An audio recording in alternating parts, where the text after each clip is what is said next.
Huddle with paperplusoffice.co.nz, your local office supplies specialist, now open for business. Josie Pagani is with us on this Monday. Hello, Josie. Hi, Larry. Good to talk to you. Cameron Slater from Whale Oil and the new editor of The Truth is with us. Hey Cam, how you going? Good, Larry, thank you. Josie, first to you, the Royal Commission report into Pike River. It is damning. It is disgraceful that a company should neglect safety like the Commission has described. What do you see? Well, they failed in the first rule of mining, or anyone in the oil industry will tell you the same, that a safe mine is a profitable mine, and a profitable mine is a safe mine, and there are no exceptions to that, and they broke that rule. And I think the thing here that really gets me is that anybody going into a mine or onto an oil rig will know that if you go through layer upon layer upon layer of safety, you know that that's a well-managed mine. And they failed that completely. But the interesting thing here, when you look at how does that relate to the Department of Labour, that the mining and oil industries both had been lobbying the Department of Labour for many years to increase the number of safety inspectors, because they know that safety is so important to their image and also their ability to make a profit. And so I think that's where it kind of rams home to the Department of Labour, that we had reduced, I think at the time of the Pike explosion, Larry, there was one safety inspector for mining. I think there was none for oil rigs at the time, because there was one inspector who was being replaced by another. So that's where the department failed. And good on Kate Wilkinson for having the courage and the dignity to do what she's done today. Well, Cameron, they were regulating themselves, and they had warnings 21 and 48 days before Pike blew, and they're just ignored. Well, cowboy, I think, is the description. I've got a couple of friends that are involved in supplying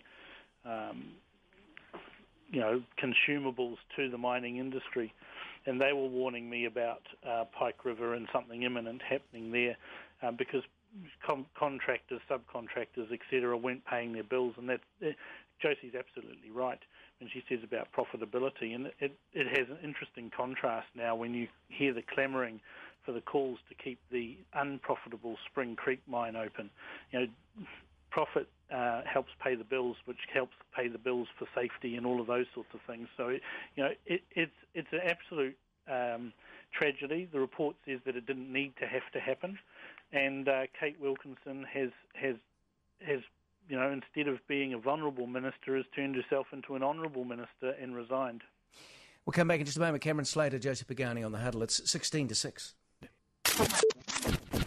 Larry Williams Drive with the business banking specialists at Westpac. Back on the Huddle, Josie Pagani and Cameron Slater. Josie, issue number 2 is the Electoral Commission's final report on MMP, essentially lowering the party threshold to 4%, abolishing the one-seat threshold and getting rid of the overhang seats, and the government now has to address this. What do you see? Well, they've proposed a multi-party accord, which I think is the right way to go, because you can't really change electoral law without everybody agreeing to it. Otherwise, it starts to look a bit smelly. Mind you, it's always looked a bit smelly, this, hasn't it? I mean, the self-interest is just there for everyone to see. Electoral law on financing to suit itself. I mean, they can be partisan when they want to be. But it's just, I love it the way all the small parties, of course, have put these noble reasons for greater democracy in order to keep the coat's tail legislation, i.e. the piece of legislation that means you can bring in a bunch of MPs. You just don't like that because you don't like the ACT party. If it was a party, don't tell me you like that, Cam. You think the coat's tail legislation's a good thing? Look, it's the legislation and it's the way it is.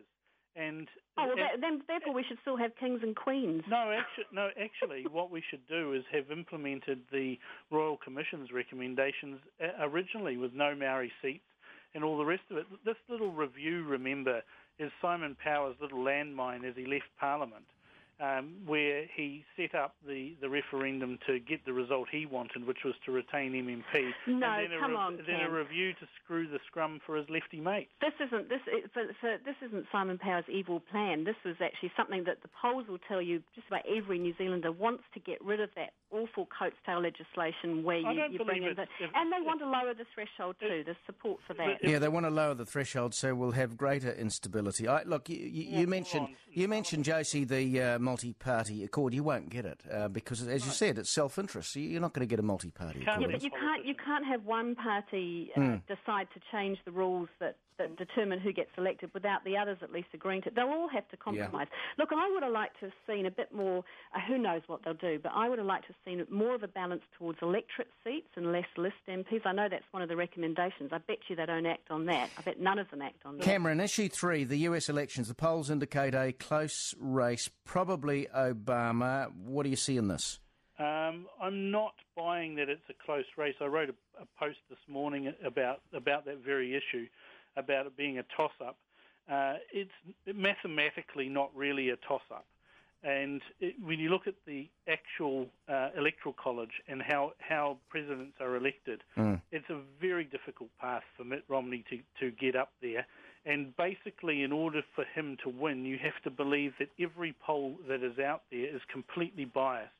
And that's just simply not mathematically possible. Well, I thought the latest poll was 49 apiece, Josie. Yeah, but that's the national poll. So again, you've got to think first past the post again. That's the sort of popularity poll. But Cam's right. In those crucial swing states, like Virginia and Ohio and Iowa, Obama is slightly ahead. Well, and he's had the Sandy effect, where he's managed to look presidential, he's looked fantastic, and he's knocked Romney out of the news. Unfortunately, though, they've got no power and people are homeless, and there's mounted criticism of the response. Cameron, I want to ask you this. Yep. I know you've been looking at this Nate Silver's polling, out of the New York Times. That's fine.